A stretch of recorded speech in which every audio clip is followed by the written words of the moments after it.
నమస్కారం వార్తలకి స్వాగతం ముందుగా ముఖ్యాంశాలు ఢిల్లీ నుంచి విజయవాడకు పయనమైన సీఎం చంద్రబాబు నేడు ఢిల్లీలో నిర్మలా సీతారామన్ రామ్నాథ్ కోవింద్లతో భేటీ స్టీల్ ప్లాంట్ కి ప్యాకేజ్ ఇవ్వడం పట్ల నిర్మలా సీతారామన్ కి కృతజ్ఞతలు తెలిపిన సీఎం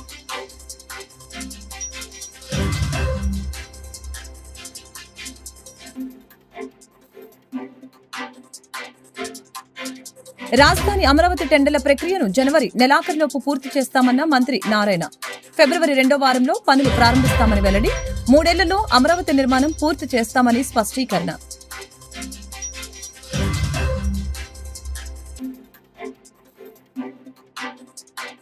రాష్ట్రంలో హెచ్ఐవీని నిర్మూలించేందుకు చర్యలు చేపట్టామన్న మంత్రి సత్యకుమార్ రాష్ట్రంలో 2,25,000 మంది హెచ్ఐవీ బాధితులు ఉన్నారని వెల్లడి ఐసీటీసీ వాహనాలు గ్రామానికి వచ్చినప్పుడే ప్రజలు మొహమాటం పడకుండా టెస్టులు చేయించుకోవాలని సూచన ఢిల్లీ నుంచి విజయవాడకు ఆంధ్రప్రదేశ్ రాష్ట్ర ముఖ్యమంత్రి నారా చంద్రబాబు నాయుడు పయనమయ్యారు. ఏపీ ముఖ్యమంత్రి చంద్రబాబు గత రాత్రి దావోస్ నుంచి ఢిల్లీ చేరుకున్న సంగతి తెలిసిందే. ఇవాళ ఢిల్లీలో ఆయన కేంద్ర ఆర్థిక మంత్రి నిర్మలా సీతారామన్, భారత మాజీ రాష్ట్రపతి రామ్నాథ్ కోవింద్లను కలిశారు. విశాఖ ఉక్కు పరిశ్రమకి స్పెషల్ ప్యాకేజీ ప్రకటించడం పట్ల నిర్మలా సీతారామన్ కి చంద్రబాబు కృతజ్ఞతలు తెలిపారు. 2025-26 కేంద్ర బడ్జెట్లో ఏపీకి ప్రాధాన్యం ఇవ్వాలని ఆమెకు విజ్ఞప్తి చేశారు. కాగా దావోస్ లో సీఎం చంద్రబాబు పర్యటన 4 రోజుల పాటు సాగింది. రాజధాని అమరావతి టెండర్ల ప్రక్రియను జనవరి నెలాఖరులోపు పూర్తి చేసి ఫిబ్రవరి 2వ వారంలో పనులు ప్రారంభిస్తామని ఏపీ పురపాలక పట్టణాభివృద్ధి శాఖ మంత్రి నారాయణ తెలిపారు. 3 ఏళ్లలో అమరావతి నిర్మాణం పూర్తి చేస్తామని స్పష్టం చేశారు. న్యాయపరమైన ఇబ్బందులతో పనులు ప్రారంభం ఆలస్యమైందని చెప్పారు. జిఏడి టవర్ తీసుకుంటే అది 48 అంతస్తులు 48 అంతస్తుల జిఏడి టవర్ అది 17.34 లక్షల చదరపు అడుగులు. అదేవిధంగా టవర్ 1, టవర్ 2 అవి రెండు తీసుకుంటే ఒక్కొక్కటి 40 ఫ్లోర్లు 28.41 లక్షల చదరపడుగులు. అదేవిధంగా టవర్ 3 and 4 తీసుకుంటే అది కూడా 40 ఫ్లోర్లు అది 23.42 లక్షల చదరపడుగులు. హైకోర్టు మొత్తం 7 అంతస్తులు 20.32 లక్షల చదరపడుగులు. మొత్తం GID towers 5 government administrative towers 5 కానీ అదేవిధంగా అసెంబ్లీ కానీ అదేవిధంగా హైకోర్టు కానీ తీసుకుంటే మొత్తం 1,03,00,000 చదరపడుగులకు డిజైన్ చేసి దానికి తగ్గట్టుగా యాక్చువల్గా ఫౌండేషన్ మొత్తం ఆల్మోస్ట్ చేసాం. వర్క్ టేకప్ అయ్యే స్టేజ్లో గత ప్రభుత్వం వచ్చిన తర్వాత దాన్ని మొత్తం నీడలో పెట్టేసింది మొత్తం కంప్లీట్గా. సరే ఈ ప్రభుత్వం రాగానే ఐఐటి చెన్నై, ఐఐటి హైదరాబాద్ వాడికి ఇచ్చాము. మీరు స్టడీ చేసి మాకు రిపోర్ట్ ఇవ్వని వాళ్ళు స్టడీ చేసి రిపోర్ట్ పాజిటివ్ ఇచ్చారు. ఎటువంటి డ్యామేజ్ ఏమీ లేదు, మీరు వర్క్ కంటిన్యూ చేసుకోవచ్చు అని ఇచ్చారు. దాని మీద యాక్చువల్గా టెండర్లు పిలిచే స్టేజ్కి వచ్చాం.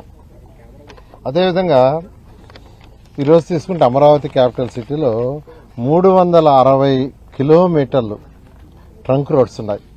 East to west, north to south 360 kilometre trunk roads అంటే అన్ని 180 అడుగులు 200 అడుగులు అలాంటి పెద్ద పెద్ద రోడ్లు. ఆ ట్రంక్ రోడ్స్ 360 కిలోమీటర్లు. అదేవిధంగా లేఅవుట్స్లో రోడ్స్ తీసుకుంటే దాదాపు 1,500 కిలోమీటర్లు వస్తుంది. వీటిని కూడా ఇంటర్నేషనల్ స్టాండర్డ్లో చేయాలని ముఖ్యమంత్రి గారు అన్ని అండర్ గ్రౌండ్లోనే ఉండాలా, ఈ విధంగా పోల్స్ ఉండకూడదంటే ఎలక్ట్రికల్ లైన్స్ కానీ. రాష్ట్రంలో హెచ్ఐవీని నిర్మూలించేందుకు చర్యలు చేపట్టామని అలాగనే రాష్ట్రంలో 2,25,000 మంది హెచ్ఐవీ బాధితులు ఉన్నారని ప్రభుత్వం రికార్డులో ఉందని రాష్ట్ర వైద్య ఆరోగ్య శాఖ మంత్రి సత్యకుమార్ యాదవ్ చెప్పారు. ఐసీటీసీ వాహనాల గ్రామానికి వచ్చినప్పుడే ప్రజలు మొహమాటం పడకుండా టెస్టులు చేయించుకోవాలని కోరారు. ఏపీ బ్రాహ్మణ అర్చకులు పురోహితుల సంక్షేమ సంఘం ఆధ్వర్యంలో సమావేశం నిర్వహించారు. 21 జిల్లాల నుంచి హాజరైన ప్రతినిధులు కూటమి ప్రభుత్వంలో తమ సమస్యల్ని పరిష్కరించాలని విజ్ఞప్తి చేశారు. బ్రాహ్మణ అర్చక పురోహిత సంక్షేమ సేవా సంఘం కృషి చేస్తుంది. ఇక్కడ పూర్తి స్థాయిలో మీ అధ్యక్షుడు రామశాస్త్రి గారు ఇక్కడే ఉండి అమరావతిలోనే ఒక కార్యాలయాన్ని ఏర్పాటు చేసి మీ అందరి కోసం పూర్తి స్థాయిలో వర్క్ చేస్తారు. ఆయనకి చేదోడు వాదోడుగా నేను రాష్ట్ర ఉపాధ్యక్షుడిగా తెలుగుదేశం పార్టీ తరఫున అలాగే ఆర్బీఎస్ నాయకులు అందరూ కృషి చేస్తారని నేను తెలియజేస్తున్నాను. కృష్ణా జిల్లా కలెక్టర్ డీకే బాలాజీ కోడూరు మండలంలో ఆకస్మికంగా సుడిగాలి పర్యటన చేశారు. కోడూరు మండలం ఉల్లిపాలెం గ్రామంలో సచివాలయం, ప్రాథమిక ఉన్నత పాఠశాల, అంగన్వాడీ కేంద్రాలను ఆకస్మికంగా తనిఖీ చేశారు. అంగన్వాడీ కేంద్రాలని, పిల్లలకి బరువులని, రికార్డుల్ని పరిశీలించడం జరిగింది. 40-50,000 ఉంటే కంప్లీట్ అయిపోతుంది. ఈ సిపిఎంలో మనకి అన్ని స్కూల్స్కి డోర్స్, విండోస్ రావాలి సార్. వాటితో పాటు అది క్లోజ్ అవుతుంది. ఎక్స్ట్రా ఫ్లోరింగ్ అండ్ ఎలక్ట్రిఫికేషన్కి 50K ఉంటే సరిపోతుంది. మీ పేరేంటి? నాగభూషణ్. మీరేనా మ్యాథమెటిక్స్ టీచర్? సో ఏంటి అంటే అందరూ పిల్లలు very rare to see kids say mathematics ఇష్టం. పర్సనాలిటీ కూడా అదే ఎలా నేర్పిస్తారు? General situation, life situations, simple words వాళ్ళతో ఎఫెక్ట్స్ వేయడం easy and each and every problem. అంటే అది actually easy but it's natural process sir. అదేదో మనం మెకానికల్ డిఫైన్ చేయలేదు ఇప్పుడు సార్. మీకు ప్రైమరీ స్కూల్ నుంచి ఇక్కడ ఏ క్లాస్ నుంచి ఉంది? ఫస్ట్ నుంచి ఫౌండేషన్ బాగుంది సార్. ఎస్పెషల్లీ మార్నింగ్ చెప్తూ ఉంటారు. మన రెగ్యులర్ నియర్ బై హై స్కూల్స్తో కూడా ఉన్న డౌట్స్ ఉంటే ఆన్లైన్లో కూడా చెప్తుంటారు. మంచి పవర్ పాయింట్ ప్రెజెంటేషన్స్ కూడా చేస్తాం సార్. మీరు 1 minute టైం ఇస్తుంది. మౌలానా షేక్ ముస్తక్ అహ్మద్ రాష్ట్ర మైనార్టీ ఫైనాన్స్ కార్పొరేషన్ చైర్మన్ మాట్లాడుతూ గత ప్రభుత్వంలో ఎటువంటి అభివృద్ధి జరగలేదని అన్నారు. మళ్లీ 2024లో కూటమి ప్రభుత్వంతోనే ఒకవైపు సంక్షేమం, మరొక వైపు అభివృద్ధి ముందుకు వెళ్తుందని ఈ సందర్భంగా తెలిపారు. నమస్కారాలు. మీడియా మిత్రులకి, ప్రతి ఒక్కరికి, రాష్ట్ర ప్రజలకి నా తరపున హృదయపూర్వక ధన్యవాదాలు. ఈరోజు ఈ ప్రెస్ మీట్ ముఖ్య ఉద్దేశం ఏమంటే, రాష్ట్రంలో గత 5 సంవత్సరాల్లో ఎటువంటి అభివృద్ధి కానీ సంక్షేమం కానీ జరగలేదు. తెలుగుదేశం పార్టీ హయాంలో గతంలో కూడా అభివృద్ధి సంక్షేమం జరిగింది. మళ్ళీ 2024 తర్వాత తెలుగుదేశం పార్టీ అధికారంలో రాగానే అన్ని వర్గాలకి, ప్రతి మతంలో ఉన్న వాళ్ళకి, రాష్ట్రానికి అభివృద్ధి, రాష్ట్ర ప్రజలకి సంక్షేమానికి పచ్చ జెండా చూపిస్తున్న తెలుగుదేశం పార్టీ. దాంట్లో భాగంగా మైనారిటీస్కి కూడా సబ్సిడీతో కూడిన రుణం 326 కోట్ల రూపాయలు.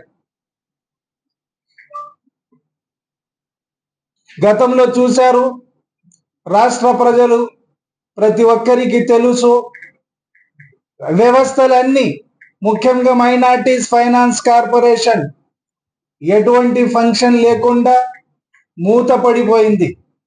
అదేవిధంగా జిల్లాల వారీగా చూసుకుంటే మైనార్టీస్ ఫైనాన్స్ కార్పొరేషన్ కి సంబంధించిన అధికారులు కానీ, ఆఫీసర్స్ కానీ మూతపడిపోయినాయి. ఎలాగైతే యువగళం పాదయాత్రలో యువ నాయకులు నారా లోకేష్ బాబు గారు మైనార్టీస్ సమస్యల్ని నోట్ చేసుకున్నారో, ఆ నోట్ మేరకు ప్రతి చోట, ప్రతి పల్లె, ప్రతి పట్టణం యువగళం పాదయాత్ర చేస్తూ వాళ్ళు ప్రజలు పడుతున్న కష్టాలు, ముఖ్యంగా మైనార్టీస్ పడుతున్న కష్టాల్ని గుర్తించి నోట్ చేసుకొని ఈరోజు మైనార్టీస్కి రుణాలు, సబ్సిడీ రుణాలు కేటాయించడం జరిగింది. తప్పకుండా రాష్ట్రంలో గతంలో కానీ ఇప్పుడు కానీ ఏకైక వ్యక్తి నారా చంద్రబాబు గారు. మైనార్టీస్ కి అండదండగా ఉండే ఏకైక వ్యక్తి నారా చంద్రబాబు గారు, మన ప్రియత ముఖ్యమంత్రి వర్యులు. మైనార్టీలకి హజౌస్ కానీ, ఉర్దూ భాష కానీ, అదేవిధంగా మైనార్టీల కళాశాలలు కానీ, మొన్న విజిట్ చేసినాం నర్సరావుపేటలో మైనార్టీస్ కళాశాల, ఐటీఐ కళాశాల బ్రహ్మాండంగా నిర్మించినాము 2014 to 19. కానీ మూత వేశారు జగన్ సర్కార్లో. సివిల్ సప్లై హమాలీలకి తక్షణమే పెంచిన వేతనాలు అందించాలని ఏఐటీయూసీ డిమాండ్ చేసింది. ఈ మేరకు ఆర్టీసీ బస్టాండ్ వద్ద గల సివిల్ సప్లై కార్యాలయం వద్ద శుక్రవారం ధర్నా నిర్వహించి నిరసన వ్యక్తం చేశారు. పెంచిన వేతనాలని జీవో రూపంలో అందజేయాలని ఈ సందర్భంగా యూనియన్ నాయకులు రాధాకృష్ణ, చిన్న ఆంజనేయులు, సురేష్, అంజుబాబు డిమాండ్ చేశారు. రాష్ట్ర వ్యాప్తంగా సివిల్ సప్లైస్లో పనిచేస్తున్నటువంటి హమాలీ కార్మికులు ఈరోజు మెరుపు సమ్మె చేస్తూ ఉన్నారు. ఒకరోజు ఈ మెరుపు సమ్మె కారణం బాధ్యత వహించాల్సింది రాష్ట్ర ప్రభుత్వమే.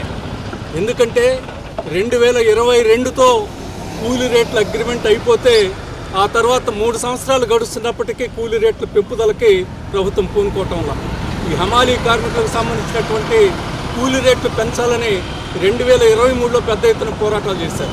ఆ పోరాటాల ఫలితంగా కూలీ రేట్ల జీవో అయిపోయిన తర్వాత, గత అగ్రిమెంట్ అయిపోయిన తర్వాత సంవత్సర కాలానికి చర్చలు మొదలుపెట్టారు. కూలీ రేట్లు పెంచాలని చెప్పి కార్మికులు కోరుతున్నటువంటి కోరికని అమలు జరపడానికి ఒక అగ్రిమెంట్ జరిగింది ప్రభుత్వ అధికారులకి, సంఘాలకి మధ్య. ఈ అగ్రిమెంట్ని అమలు జరపట్లేదు. అగ్రిమెంట్ని అమలు జరపమని మళ్ళీ 1 సంవత్సరం పాటు పోట్లాడారు.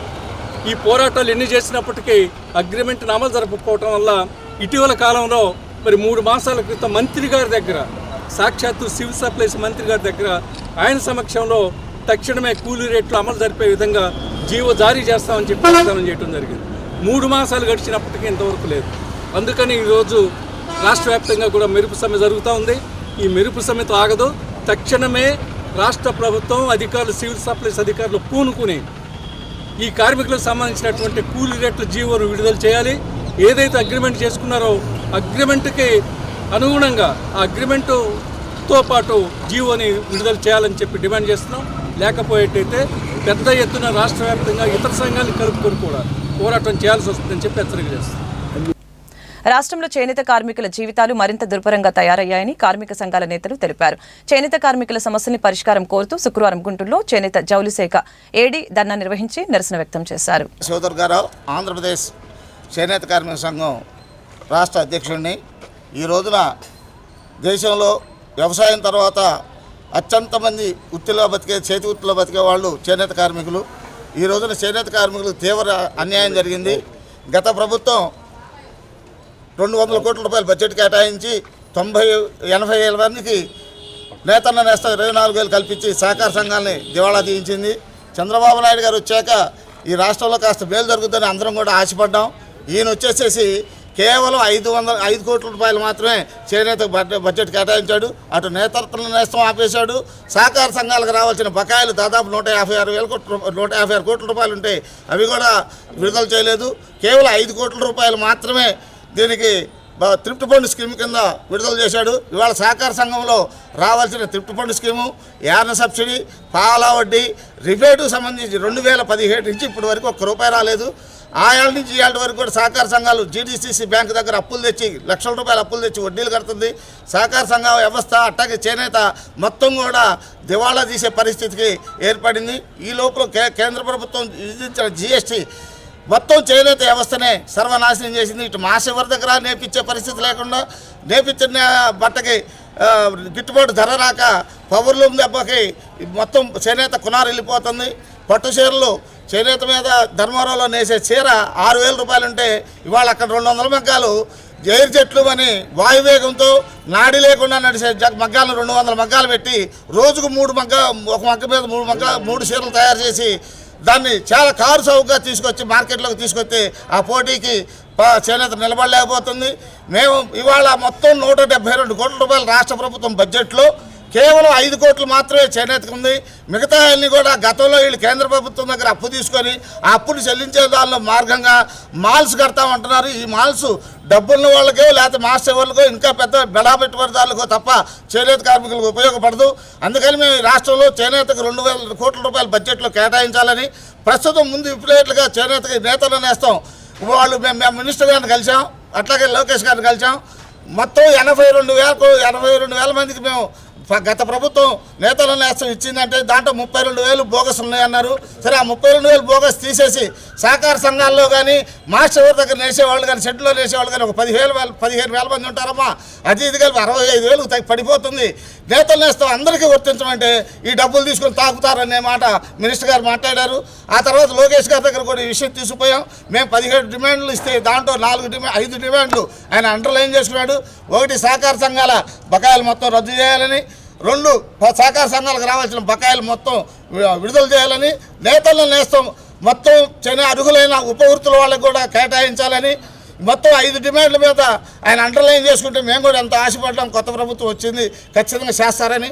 కానీ ఇవాళ 5 కోట్లతో దాన్ని ముగించేశారు. 5 కోట్ల రూపాయలు ఏ మూల కబురు. ఇవాళ ఎవరైనా బతకాలి అంటే కనీసం 25,000 రూపాయలు లేకుండా బతికే పరిస్థితి లేదు. కానీ చేనేత కార్మికుడు అతి దీనంగా 4,000 రూపాయల పెన్షన్, ఇంకొక 2,000 రూపాయలు దాంతోనే బతికి జీవనం వెళ్ళదీస్తున్న పరిస్థితులు ఉన్నాయి. అందుకని వీళ్ళ జీవనం కొనసాగాలి అంటే, చేనేత బతకాలి అంటే చేనేతకి గవర్నమెంట్ అండ లేకుండా బతికే ప్రసక్తే లేదు. అందుకని ప్రభుత్వం 2,000 కోట్ల రూపాయలు కేటాయించాలి.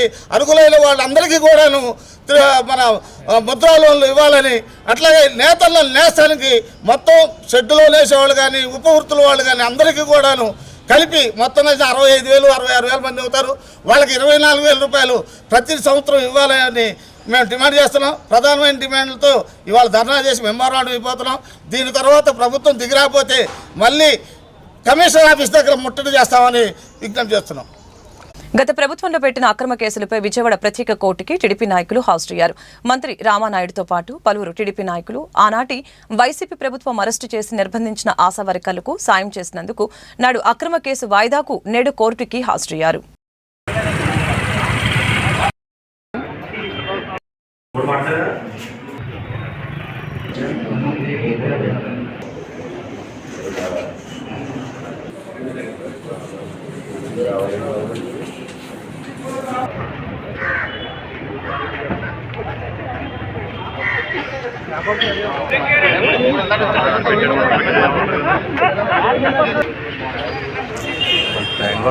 కాలంలో మీరు చేసిన శ్రమ, మీరు చేసిన కష్టం, మీరు 24 గంటలు అక్కడే ఉండి 24 గంటలు అన్నం అక్కడే తిని రాత్రులు గడిపి ప్రజల కోసం మీరు చేసింది మేము ఎప్పటికీ మర్చిపోలేదు. మన బాధ్యత కదా సార్ అది. ఆశా వర్కర్లు తమ న్యాయమైనటువంటి డిమాండ్ల కోసం ఆ రోజు విజయవాడ మరి ఇచ్చేస్తున్నటువంటి సందర్భంలో వాళ్ళందరినీ కూడా తెల్లవారుజామునే అరెస్టులు చేసి పోలీస్ స్టేషన్కి తరలించి వాళ్ళల్లో బాలింత్రాలు ఉన్నారు, పాపం గర్భిణీ స్త్రీలు ఉన్నారు, మహిళలు. ఎప్పుడూ పోలీస్ స్టేషన్ గుమ్మం తొక్కనటువంటి మహిళల్ని కూడా అక్రమంగా పోలీస్ స్టేషన్లో నిర్బంధించడమే కాదు, మాలాంటి శాసనసభ్యుల్ని ఒక ప్రజాప్రతినిధుల మీద కూడా ఆ రోజు అక్రమంగా మాపై కూడా కేసులు పెట్టి మరి ఈరోజు ఏదైతే ఇక విజయవాడ స్పెషల్ కోర్టుకి ఆ కేసుల నిమిత్తం హాజరవడం జరుగుతోంది. అంటే గత నిరంకుశత్వ నియంతృత్వమైనటువంటి ప్రభుత్వం ఒక కక్షలు కేసులు వేధింపులతో సాగినటువంటి పాలనకు ఈ ప్రజాప్రతినిధులుగా ఉండి ప్రజలకి మేలు చేసి ప్రజలకు సేవ చేయడం కూడా తప్పుగా ఆ రోజు అక్రమ కేసులు నమోదు చేయడాన్ని తీవ్రంగా ఖండిస్తూ ఈరోజు కూడా విజయవాడ ఈ స్పెషల్ కోర్టుకి ఈ ఆశా వర్కర్ల కేసు నిమిత్తం హాజరవడం జరిగిందని చెప్పి తెలియజేస్తుంది. ఎన్టీఆర్ జిల్లా సీనియర్ సిటిజన్ వెల్ఫేర్ అసోసియేషన్ ఆధ్వర్యంలో ఈ నెల 26వ తేదీన స్వతంత్ర సమరయోధుల భవనంలో ఉచిత మెగా మెడికల్ క్యాంపుని నిర్వహిస్తున్నట్లు అసోసియేషన్ అధ్యక్షులు వేమూరు బాబురావు తెలిపారు. గాంధీనగర్ ప్రెస్ క్లబ్ లో ఏర్పాటు చేసిన విలేకరుల సమావేశంలో ఆయన మాట్లాడారు. పేద బడుగు బలహీన వర్గాల దృష్టిలో పెట్టుకుని ఈ క్యాంపుని ఏర్పాటు చేస్తున్నట్లు చెప్పారు. 26 జనవరి గణతంత్ర దినోత్సవ సందర్భంగా ప్రతి సంవత్సరం ఈ సీనియర్ సిటిజన్స్ అక్కడ ప్రాంగణంలో జెండా వందనం చేయటం, కాసేపు మాట్లాడుకోవటం అది జరుగుతుండే. దీంతోపాటు ఒక సేవా కార్యక్రమాన్ని కూడా జోడిస్తే ఆదివారం అయింది, సెలవు దినం, ఉద్యోగస్తులు, పిల్లలు, పేదవాళ్ళు అందరూ కూడా సద్వినియోగం చేసుకోవడానికి ఒక మెడికల్ క్యాంప్ పెడదామని నిర్ణయం చేయడం జరిగింది. మెడికల్ క్యాంప్ అంటే 10-15 విభాగాలు పెడితే వాటి మీద దృష్టి సారించడం కష్టం కనుక ఒక వినూత్నమైన పద్ధతిలో కేవలం 2 విభాగాలను మాత్రం ఎంపిక చేసుకుని గ్యాస్ట్రోఎంట్రాలజీ, జీర్ణకోశ సమస్యలు, ఉదర సమస్యలు, కాలేయము, క్లోమ గ్రంథి, మద్యము సేవించే వారికి అధికంగా కాలేయ సమస్యలు, ఈ క్లోమ గ్రంథి సమస్యలు వస్తాయి. ఈ రోజున అందరికీ కూడా గ్యాస్ ట్రబుల్స్ చాలా అధికంగా ఉన్నాయి. అలాగే మొలలు, మలబద్ధకం, కామెర్లు ఇలాంటి అనేకమైన జీర్ణ సంబంధిత వ్యాధులకు ఒక పెద్ద ఎత్తున శిబిరం నిర్వహించడం, అలాగే నడువు నొప్పి, కాళ్ళ నొప్పులు, కీళ్ళ నొప్పులు ఎక్కువైపోయినాయి, అలాంటి ఆర్తో, ఈ 2 విభాగాల మీద దృష్టి సారించి ఈ 2 నిర్వహిస్తున్న కొంతమంది తెలవక మెడికల్ క్యాంప్ అంటే మిగతా కూడా ఉంటాయని వస్తారు. అలాంటి వారికి కూడా జనరల్ సదుపాయం కూడా ఏర్పాటు చేయడం జరుగుతుంది. ఇక్కడ విశేషం ఏంటంటే పొట్టకి స్కానింగ్ పరీక్ష నిర్వహించాలంటే 1500 నుంచి 2000 రూపాయలు తీసుకుంటున్నారు. పొట్టకి అల్ట్రాసౌండ్ స్కానింగ్ పరీక్ష ఉచితంగా చేయడానికి ఏర్పాటు చేశాం. అలాగే గుండెకి ఈసీజీ పరీక్ష, గుండెకు స్కానింగ్ 2D ఎకో పరీక్ష కూడా ఉచితంగా చేయబడతాయి. అలాగే ఎముకలు పెళుసుదనాన్ని అంచనా వేయటానికి, త్వరలో ఏమైనా దానంతరగదే ఎముక విరిగిపోతుందా తెలుసుకోవడానికి డెక్సా స్కాన్ అంటారు, పిఎండి, బోన్ మినరల్ డెన్సిటీ. ఇది కూడా కార్పొరేట్ హాస్పిటల్కి వెళ్తే 1000-1500 తీసుకుంటారు. కనుక ఈ స్కానింగ్ చేసుకుంటే ఎముక పెళుసుదనం ఉన్నట్టు గమనించి కాల్షియం టాబ్లెట్లు వాడటం ద్వారా, విటమిన్ టి టాబ్లెట్లు వాడటం ద్వారా ఎముక విరగకుండా నిర్ధారణ చేసుకోవచ్చు. చాలా మంది ఏమనుకుంటారంటే వృద్ధాప్యంలో కింద పడతారు, ఎముక ఇరుగుతుంది అనుకుంటున్నారు. అలా కాదు.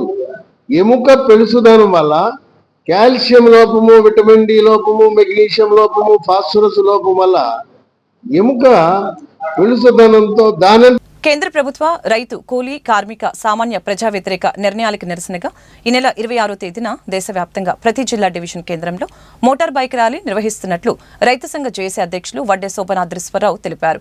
గాంధీనగర్ ప్రెస్ క్లబ్ లో ఏర్పాటు చేసిన విలేకరుల సమావేశంలో వడ్డే మాట్లాడారు. కేంద్ర ప్రభుత్వం అందరికీ అన్నం పెట్టే రైతుల్ని దారుణంగా మోసగించిందని చెప్పారు. అన్ని వర్గాల వారిని కేంద్రంలో ఉన్న బీజేపీ దారుణంగా మోసగించిందని అన్నారు. స్వామినాథన్ సిఫార్సులని అమలు చేసి రైతులకి మేలు చేస్తామన్న బీజేపీ అధికారంలోకి వచ్చి 10 సంవత్సరాలు అవుతున్నప్పటికీ కూడా ఆ ఊసే లేదని చెప్పారు. ప్రభుత్వానికి సరైన గుణపాఠం చెప్పే అందుకే దేశవ్యాప్తంగా ఈ నిరసన కార్యక్రమానికి శ్రీకారం చుట్టామని అన్నారు. అధికారంలోకి వచ్చిన తర్వాత సంపద కార్పొరేట్లకు మాత్రమే చెందాలి అని చెప్పి భారత రాజ్యాంగానికి తూట్లు పొడిచేటటువంటి పని చేస్తుంది. సంపదను సృష్టించేటటువంటి గ్రామీణ ప్రాంతాల్లో రైతాంగం, కౌలు రైతులు, వ్యవసాయ కార్మికులు వీళ్ళందరికీ చెందాల్సినటువంటి సంపదని కార్పొరేట్లు కట్టబెట్టడానికి ప్రయత్నిస్తుంది. దానికోసమే 3 చట్టాలు తెచ్చింది. ఆ 3 చట్టాలు రద్దు చేయాలని చెప్పి సుదీర్ఘమైనటువంటి పోరాటం రైతాంగం చేసి 750 మంది బలిదానం చేసిన ఆనాడు వ్రాతపూర్వకంగా మోడీ హామీ ఇచ్చినటువంటి దాని మేరకు మేము ఒక్కటే సూటిగా మోడీ గారిని అడగదలిచాం.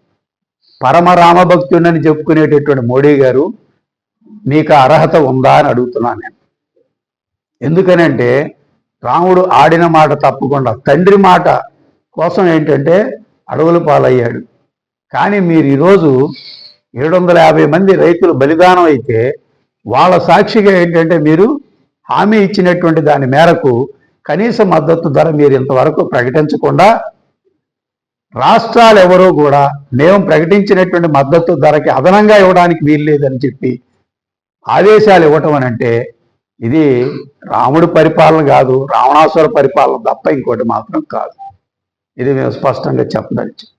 అదే రకంగా ఈరోజు 4 లేబర్ చట్టాలని మీరు పుట్టకముందు, మేము పుట్టకముందు బ్రిటిష్ వాడికి వ్యతిరేకంగా భారత కార్మిక వర్గం పోరాడి సాధించుకున్నటువంటి కార్మిక అనుకూల చట్టాలని మీరు రద్దు చేసి కార్పొరేట్లకు అనుకూలంగా కోడ్లు తీసుకొస్తే ఆ కోడ్లకు వ్యతిరేకంగా మొత్తం రైతాంగంతో పాటు కలిసి కార్మిక వర్గం పెద్ద ఎత్తున ఆందోళన చేస్తే ఇప్పటికీ కూడా మీరు ఈ చట్టాలు అమలు జరపాల్సిందే, యజమానులకు అనుకూలంగా కార్మికుల కనీస వేతనాలు ఉండకూడదు, ఈఎస్ఐ లేదు, పిఎఫ్ఐ లేదు, వాళ్ళ పర్మనెంట్ చేసేటటువంటి పని లేదని చెప్పి మీరు పంపించడం అని అంటే మీరు కార్మిక ద్రోహులు తప్ప ఇంకోటి మాత్రం కాదు. అటు రైతాంగానికి ద్రోహం చేసి కార్మికులకు ద్రోహం చేసి ఈరోజు దేశంలో కార్పొరేట్లను పెంపొందించే దానికోసం ప్రయత్నించటం అని అంటే దేశ సంపద వాళ్ళ చేతిలో పెట్టడం అని అంటే మీరు దేశభక్తియుతమైనటువంటి పరిపాలన సాగించట్లేదు.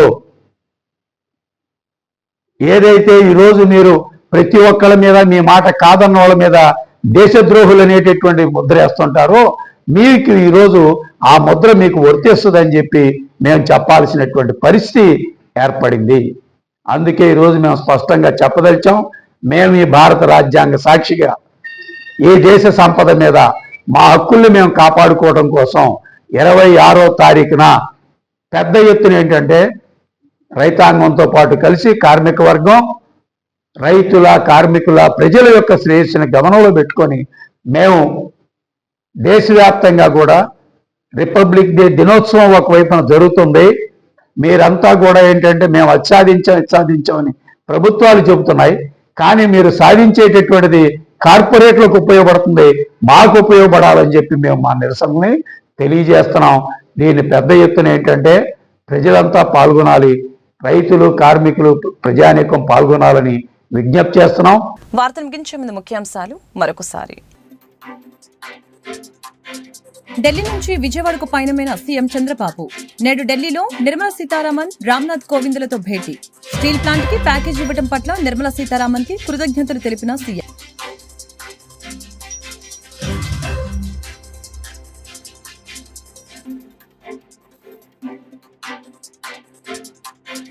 రాజధాని అమరావతి టెండర్ల ప్రక్రియను జనవరి నెలాఖరులోపు పూర్తి చేస్తామన్న మంత్రి నారాయణ.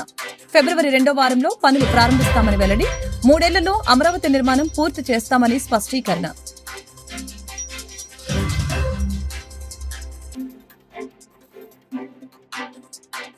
రాష్ట్రంలో హెచ్ఐవీని నిర్మూలించేందుకు చర్యలు చేపట్టామన్న మంత్రి సత్యకుమార్. రాష్ట్రంలో 2,25,000 మంది హెచ్ఐవీ బాధితులు ఉన్నారని వెల్లడి. ఐసీటీసీ వాహనాలు గ్రామానికి వచ్చినప్పుడే ప్రజలు మొహమాటం పడకుండా టెస్టులు చేయించుకోవాలని సూచన. ఈ వార్తలు ఇంతటితో సమాప్తం. మరొక బులెటిన్లో మళ్ళీ కలుద్దాం. నమస్కారం.